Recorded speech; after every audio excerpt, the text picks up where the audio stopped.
that face. Look at that face. Hey, what's up, y'all? Lupe here with another edition of Super Facts. Another edition of Super Facts. Got a little time before I go to the movies. To go see Black Panther. Ooh, if I go see Black Panther, I'm excited. I am excited to see Black Panther. So, sorry for taking so long with this here edition of Super Facts. I had a lot to do since the last time we did Super Facts, and I wanted to make sure that I had like enough time to really talk to y'all like properly. It ain't gonna go for too long. You know what I'm saying? I know y'all got things to do.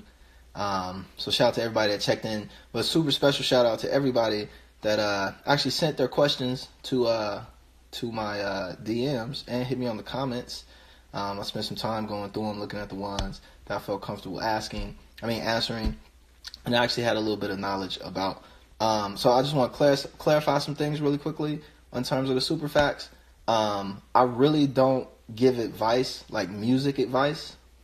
You know, so if you're a musician and you're asking about like advice in terms of like the business or what type of music that you make, I really don't give that type of advice. I stopped doing that like a while ago, unless it's like somebody that I really know is really personal, or you pay me, to be honest. But the reason I don't really give music advice is because I feel like the music business is so like, you know, everybody's got a way to get in. You know, there's really like no real set plan. You know, and a lot of it's like luck and who you know. You know, so, you know, always the advice that I do give people is that, you know, it's not really about the music that you make. It's about the work that you put in. And then how lucky you are. And it depends on what level of the music business you want to be in. If you want to get a record deal, that's different from just wanting to put an album on SoundCloud. If you want to put an album on SoundCloud, just record an album and put it out on SoundCloud. But if you're trying to get a record deal, or if you're trying to book shows, or if you're trying to do more kind of technical stuff, I kind of don't give advice on that to people, simply because, I mean, it's your career, and I don't want you blaming me. Oh, Lupe told me to do this, and it went wrong, and then, you know, you sitting outside my house with an axe trying to get revenge. So anyway, I don't really give advice about the music business per se, not anymore. And to all you rappers out there, I don't give advice about raps. I do, but I only do it in Sosa, Society of Spoken Art. So I only talk about rap with Sosa members. So if you want to kind of get my point of view on rap, like how you should rap, you know, things that I do and techniques and stuff that I use, that's the reason we started Sosa. So it could be more controlled and more confined. So if you want to learn about how I rap and how other, you know, potential prominent members of Sosa rap, then, you know, send in that application to Sosa, you know, societyspokenart.org. We're picking our next apprentice class maybe next year. So that's that. But anyway, enough wasting time. SX, what's up, bro? I want to get into some of these questions that people sent in my DMs last time I asked you guys about Super Facts. And this edition of Super Facts is brought to you today by Lupe Fiasco BNP, at Lupe Fiasco BNP. That's the Instagram for my new TV show, Beaten Path, which comes out March 8th if you're in Southeast Asia, and soon after if you're anywhere else in the world. But if you're anywhere in like Thailand or Malaysia or Hong Kong or Singapore, Beaten Path comes out March 8th, Thursday at 9 p.m. on Kicks HD. Maybe 8 p.m. depending I think Singapore is 8 p.m. but if you're in Kuala Lumpur it's like 9 p.m. or something like that. If you're in Hong Kong I think it's 9 p.m. So March 8th, Beaten Path drops. If you're in Southeast Asia, all through there, Thailand, Vietnam, all that, check it out. And it's on Kicks or Kicks HD, depending on what you have. So, you know, check it out. So let's get into it, yeah? So we got like 3 questions for people that asked me on the DMs that I felt comfortable asking or bringing up. And we're going to start with something easy. So the first question was from _Karna_, so _KRNA_, and he asked me to do a super fact about the importance of rest, REST, like getting sleep and stuff like that. there's so many different points of view and scientific studies on sleep and the importance of sleep. There's for you could just there's a whole book of just what different scientific opinions are about sleep.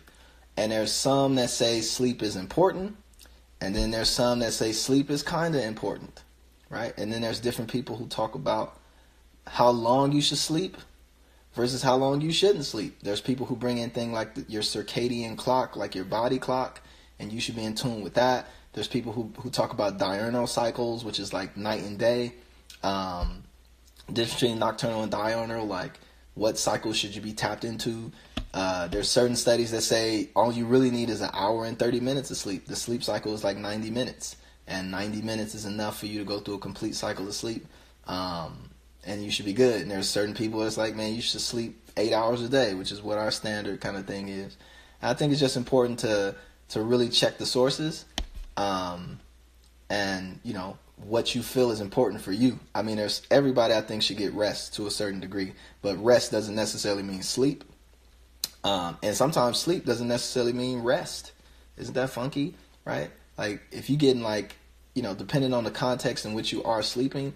Well, let me take that back. Let me pull that back. Everybody should get rest, right?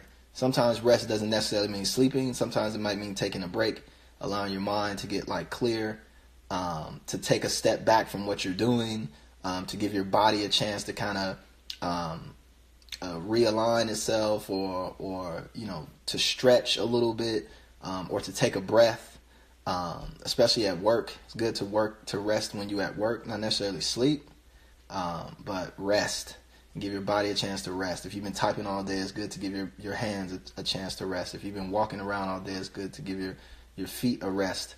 And say, why is that important? It's like because it feels good, and it you know, feeling good is part of what life is all about.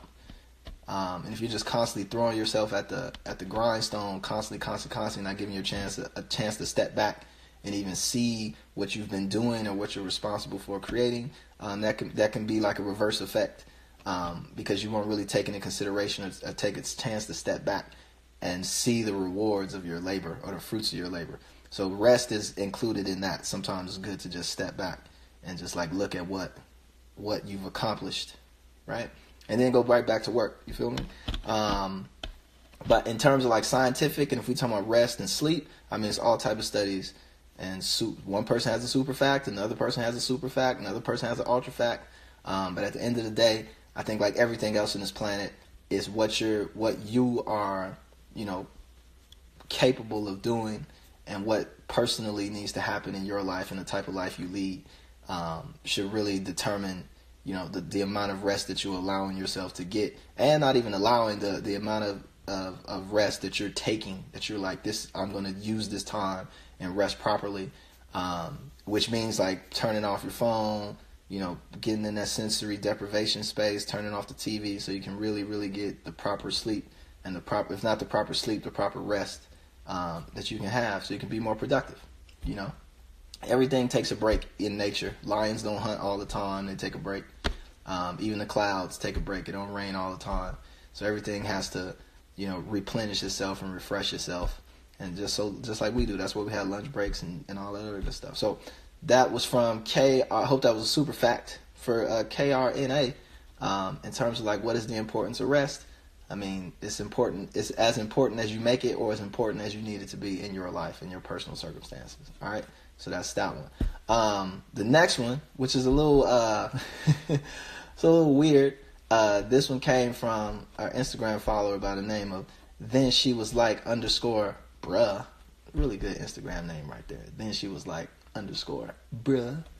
Right, and his question was Nefertiti Caucasian? What? Was Nefertiti a Caucasian? Was she a white person? And it's super interesting because if y'all ain't see, there was I think it was on the Today Show, they did like a reveal of like this reconstructed, more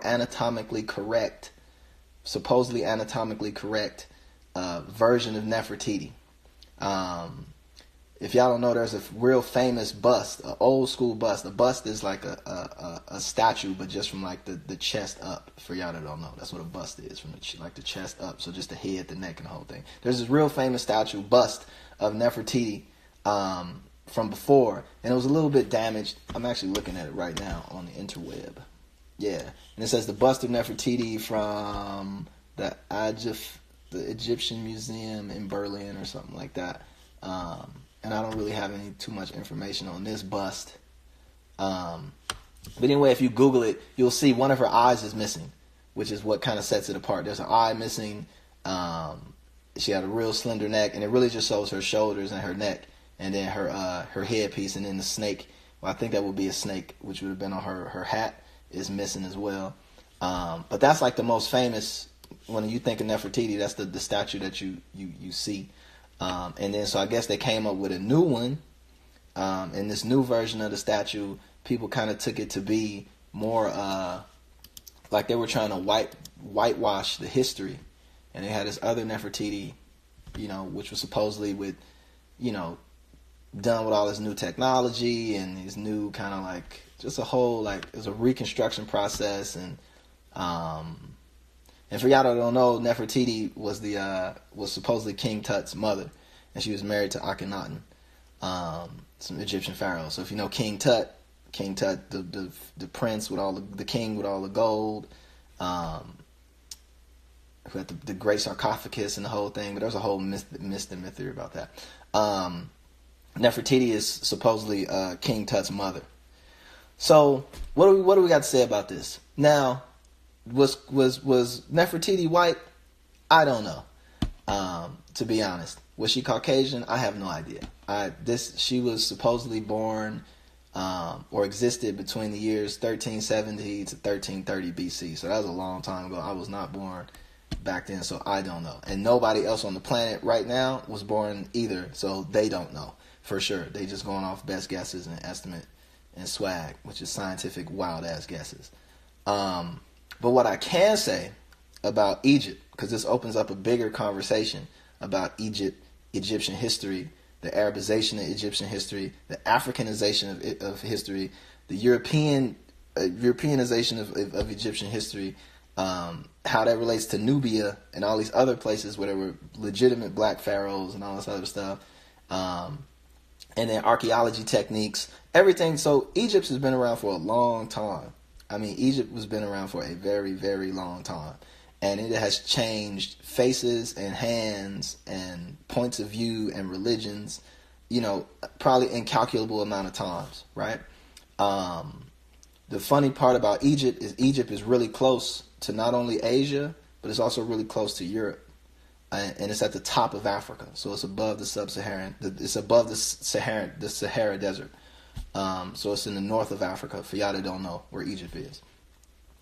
But Egypt, just because of where it has always been like a point of like cross-culturalization, all these different people coming in from different places. It's been conquered, mad times, unconquered, reconquered.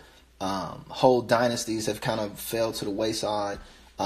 There's still so many mysteries about Egypt, what the pyramids were actually used for, what the Sphinx actually represented, who were these pharaohs, like how was business conducted. There's so much mystery about what, who, where, etc. Egypt is and what it is, even to this day.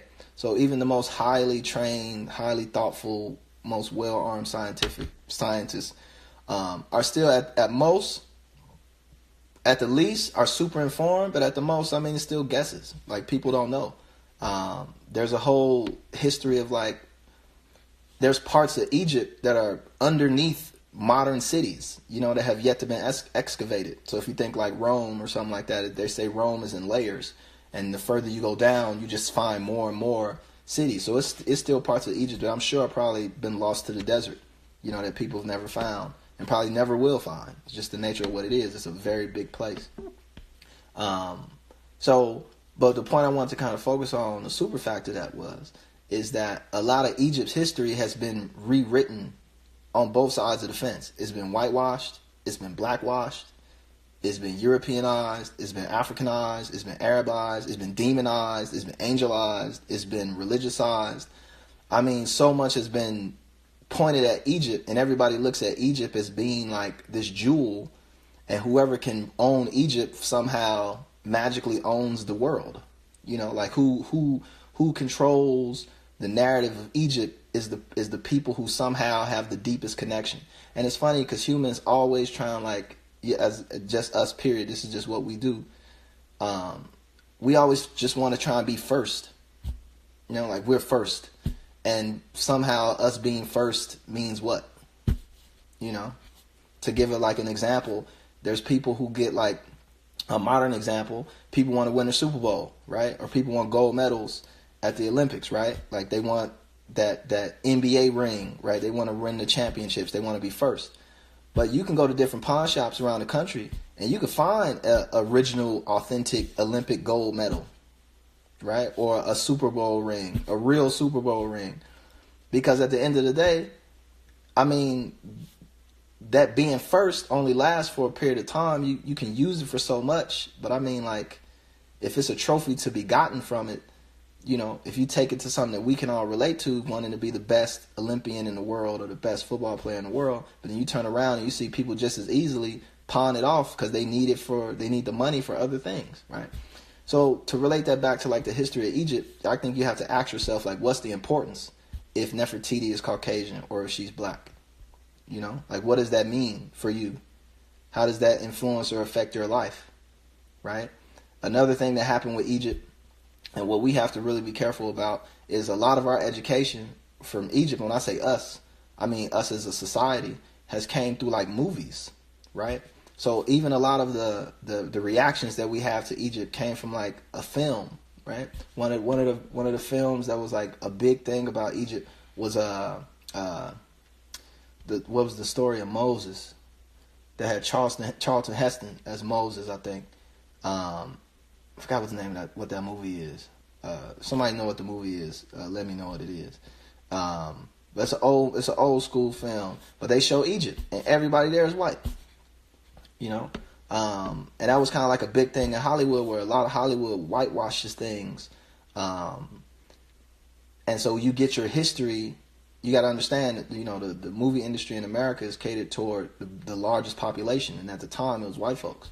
So white folks had to relate. They wanted to see themselves on screen just like we want to see ourselves on screen. Hence why I'm going to see Black Panther tonight.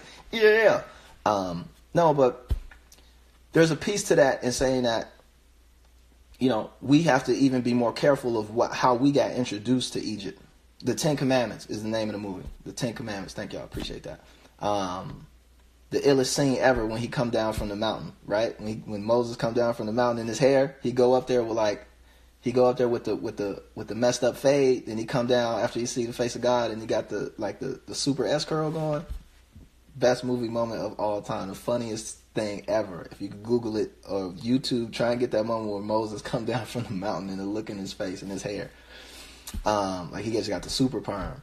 But again, be very careful about where you get your question where you got your history from, you know, and what was the foundation of your opinions, and then why that's important to you. You know, I think that's the super fact and all that. Why is this important? You know, if why is you understanding Nefertiti important to you in your life?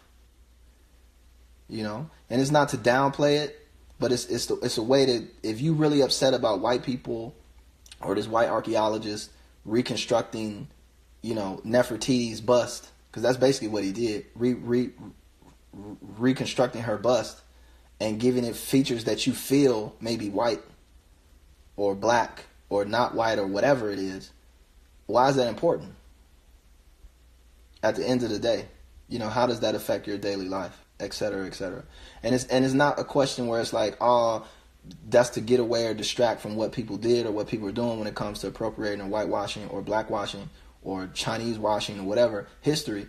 You know, it gives you a better kind of runway before you get too gone into this thing, which at the end of the day, from my point of view, it doesn't really matter if she was black or white, you know, or if she was brown. She might not even have existed in the way that we think she did. She might not even be King Tut's mom. There's so much hearsay and back and forth about King Tut in and of himself if he was 15, I mean, how much did he really get rocking? Some of them even say that some of the gold and stuff wasn't even his. Like, some of that stuff was taken from another pharaoh, because these pharaohs were all about going and, you know, plundering other kingdoms. It wasn't like all like super nice guys and everybody got along and bowed down to. People had massive disagreements about, should there be one God? Should there be more gods? Who was the most important God? Should we be worshiping the sun god? Should we be worshiping the god of the underworld? Like, it was all these different things. So even in Egyptian times, and it was this is a dynasty in the kingdom that lasted for thousands of years, not hundreds, like not decades or weeks like we used to, thousands. They even were unreconciled about their social, you know, kind of narratives and their religious narratives, and who was who and who was important and who wasn't, right? So it's just, you know, don't get into, I don't say you do what you want, but just be careful when you start to get into these kind of narratives that even from the onset of what you're even trying to have a narrative about isn't even really settled in and of itself, and it'll never get settled. Never. You're never going to nail down what Egypt was and what it is. You're always just going to put another layer on top of a layer on top of another layer. But at the end of the day, it's about what you want, what you're trying to get out of it, right? What's next? Yeah, so was Nefertiti Caucasian? Super fact? I don't know. Do you know? No. Does this guy know? No. Did anybody see Nefertiti? No. Is anybody alive on the planet Earth right now old enough to have ever even came into contact with anybody who came into contact with Nefertiti? No. Absolutely not. The Egyptian history is unwritten. It's a swirling whirlwind of all these different points of view. And that's just the super fact of that, right? So moving on from that, it is a nice bust though. It actually looks really pretty cool and realistic. But you know, who knows? And from my point of view, this bust does not look white. That does not look like a white woman. So I don't know what people are getting that she looks like a white woman. That this person on this bust does not look white. She look mixed though. Ooh, shout out to the mixed girls. Ooh, them pretty big head mixed girls. All right, so where we at? All right, so the last one we're gonna do is a question that came from XO_Lena Simone. Good play on words from Nina Simone. Shout out to you. So shout out to XO_Lena Simone, and she asks a question.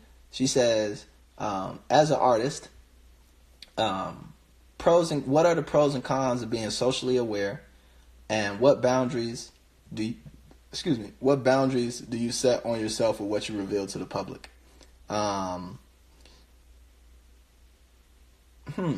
So, I mean, there's definitely cons, right, to being socially aware, right?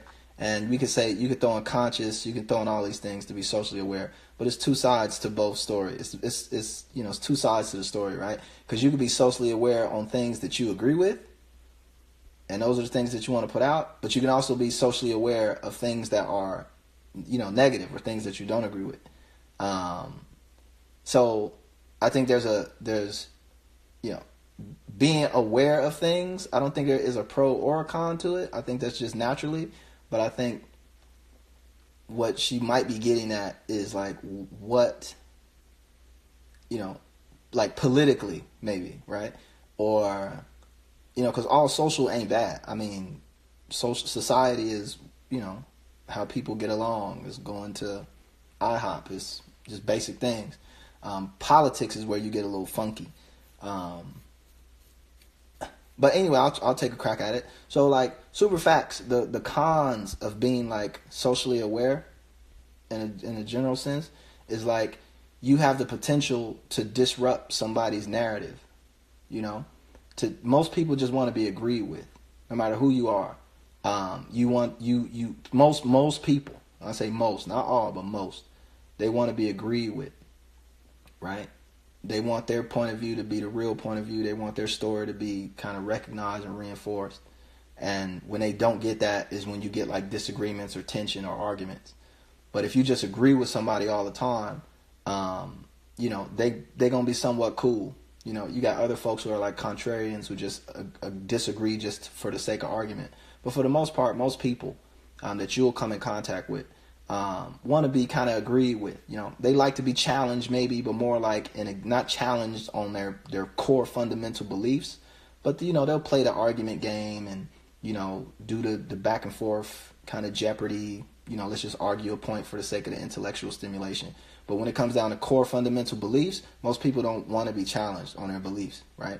And when you're socially aware and when you're aware of the surroundings that they may or may not be aware of, or you have a deeper relationship or understanding to something specifically, meaning that you have a knowledge of things that they may not be aware of. And I'm not talking about like conspiracy theories. I'm not talking about that. I'm not talking about like, you know, there's a barn in the middle of the forest that is really a nuclear website with that. I'm not talking about that, or flat earth. I'm not talking about any of that. I'm talking about like, you know how companies are ran in real life because you know a bunch of CEOs, right? So you really know how people get jobs. So you can tell people like, man, this is how it really goes down. And they're thinking like, oh, all I have to do is go to college and get a degree, and then I can go get I just put in my thing and I'm going to get a job, right? Most people know that's not how it works. So even stepping it down from like, I know a bunch of CEOs, you could be a person who's like, man, I work in HR, right? And there's HR departments which like they have a quota on like, man, we're not hiring people from this background, and we're not hiring people from that background. They can go through the whole process. They can do the applications. We call them in for interviews, but we really just doing that for show. And for some people, if you tell them that, even if it's another HR person that works in another company, they're not going to believe that, right? They're not aware that is how it can go down, right? They don't really, it doesn't agree with their kind of personal narrative, and it kind of disrupts it. So the cons of it is, people take offense to that. People get upset about that. People want to, you go into people become trolls, or people just whatever. Like whenever you challenge somebody else's narrative, it's their fundamental narrative. You bound to kind of raise tensions and et cetera. But now on the pro side of that is that there's also the potential. It's two sides of the same coin. There's also the potential to really inform somebody, right? And get them better prepared for a situation. So they're fully prepared. Not that they're going to agree with you, right? Or do what you say, but just maybe they were unaware that was how it works. So you kind of putting them up on game about a certain situation. Well, you help them prepare a little bit more properly, be a little bit more, again, prepared to go out there and face that challenge, or go do this job, or go do this, or go do that. I think when it comes down to like being in a public space, I definitely think that so that's private. All that's kind of private. Having a private conversation with your friends, private at the barbershop, still somewhat private. When we talk about public and we talk about mass media, mass appeal, you got 100,000 followers on Instagram, or you got, 1 million followers on Twitter, or 30 million followers on Facebook. I definitely think that there are certain narratives that shouldn't be revealed to the public. Not on that level. I think because that, at the end of the day, most people are just a number, right? On your YouTube page, or on your, they might have a profile pic or whatever, but at the end of the day, it's a number. And you can't really get no full information about what that number is. Like, you don't know that person's personal points of view. You don't know that person's capabilities. You don't know those person's sensitivities, etc. So I think it's certain narratives that don't fit in a mainstream capacity. I talked about it earlier when I started this super fact session, is I don't really talk to people about the music business, about how they should maneuver through the music business, or what type of music they should make. We created a thing like SOSA, Society of Spoken Art, so we can have a safe and trusted place of like-minded individuals who put in work to be a part of it. And then there's a safe space and a cone of silence to discuss those type of things. But there's certain things, like I would never discuss that just on on like this with just like a random rapper from a random question or a random musician or something like that. I think because the potential of like an innocent bystander, like hearing something and still feeling like, yo, this is, yo, Lupe gave me some bad advice, or he's critiquing the music, or he's doing this, or he don't know, or this, that, and the third. It's just not really worth it. You know, it's better to just put yourself and your like-minded friends or other group of non-like-minded people, and y'all do a private kind of thing, and then talk about the things, you know, because at least you know everybody's sensitivities. You know anybody gonna fly off the handle or do nothing crazy. But yeah, I think there's certain narratives, social, political, military, all type of things that the public just ain't ready for, you know. And I was fortunate enough to, through the music business and through a bunch of my connections, to see a lot of things on all different sides of the world and all different sides of the fence, from huge business to government to military to just all the whole gambit of things. And a lot of that stuff I don't share. You know, some of the stuff I don't share in my music because I don't think music is the place. I think it's too big of just kind of like a blind kind of carpet bomb, because you don't know who's listening to what, how they're going to be influenced by it. And I try to be as careful as I can with the people that I talk to and the things I talk to them about. So, I mean, yeah, I think there's certain things that I think there's certain things that I'm not ready for. You know, certain places where it's like, I don't want to go there because I don't think that I'm ready for that particular conversation or that particular thing. So I think that, you know, it's the same thing for in general. So the boundaries that you set on, you know, what I reveal to the public or what I think you should reveal to the public is, you know, what you feel comfortable, not with sharing, but what you feel comfortable with, the type of response that you're going to get and the consequences for your actions, right? So I hope that answers your question. XO Lena Simone, XO_ Lena Simone, with super facts. So that's it. I was only going to do 3. I didn't want to take up too much of your time. I'm finna go see Black Panther. Again, this session of Super Facts is brought to you by Lupe Fiasco, BNP, the new home of Beaten Path. Brought to you by Studio SV, which is also one of my companies. Shout out to Bonnie Chan Wu, my business partner. It's my new TV show. It's called Beaten Path. It drops in Southeast Asia on Kicks Asia. So if you have Kicks or Kicks HD, it comes out March 8th at 9 p.m. or 8 p.m. depending on what time zone you're in. So in Jakarta, Kuala Lumpur, Vietnam, Hong Kong, Singapore, all up through Southeast Asia. You get to check out the show March 8th on Kicks HD. Here in the States, we'll let y'all guys know really soon where you're going to be able to check it out on the States. So, but stay tuned in to Lupe Fiasco at BNP on Instagram, Twitter, and the Facebook, where you can get those updates and those behind the scenes. So, again, if everybody, hope you enjoyed the Super Fact, this session. If you're interested in getting my point of view on a particular issue, hit me in the DMs or hit me in the comment section of this. I'm going to leave it up, or mostly just hit me in the DMs, and please put your hashtag, like hashtag superfact, so I know what it is, because I get a bunch of DMs. So if you put hashtag superfacts, it'll help me find it a little bit easier, and then I can hopefully answer or give my point of view on your particular issue that you have in mind. You feel me? Nothing's really off topic, but like I said, again, if it really, when it comes down to music advice and music business advice, I don't really do that. If you're a rapper and you're interested in getting some advice on your work or my work more personally, I cordially invite you to try and join SOSA, the Society of Spoken Art. You can go to societyofspokenart.org and fill out an application and try and go through that process to hopefully be a part of the next apprentice class of SOSA. And that's really it. Shout out to Von Beats. What's up, bro?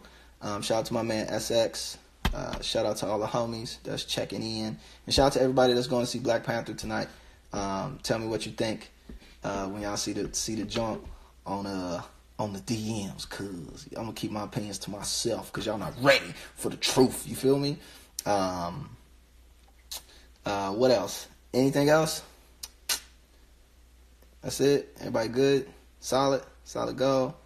I will be coming to Sweden. I got a bunch of shows coming up, so make sure you stay tuned in to the Twitter page or lupefiasco.com, where we update all the shows. I got a show coming up in Asheville, I think it's Asheville, Virginia, Asheville, VA, and then or Lynchburg, VA, I think, or North Carolina. Anyway, I got a show coming up in North Carolina and a show coming up in Virginia, and then I also got a show coming up in Honolulu in Hawaii, March 24th at the end of March. So tune in and come check me out live, lupefiasco.com. Yeah, and that's it. Shout out to everybody who came out and rocked with us in Miami this weekend, or last weekend at Rockwell and at Live. Appreciate y'all coming out and rock with us. Had super fun. Hope you had fun too. We might be doing a lot more of those little club dates, so just stay tuned to that as well. And what else? Is that it? Hey Veronica, what's up, baby girl? That's it. All right, appreciate y'all. Peace and much love to y'all. Have fun, be safe. This has been another edition. Super Facts!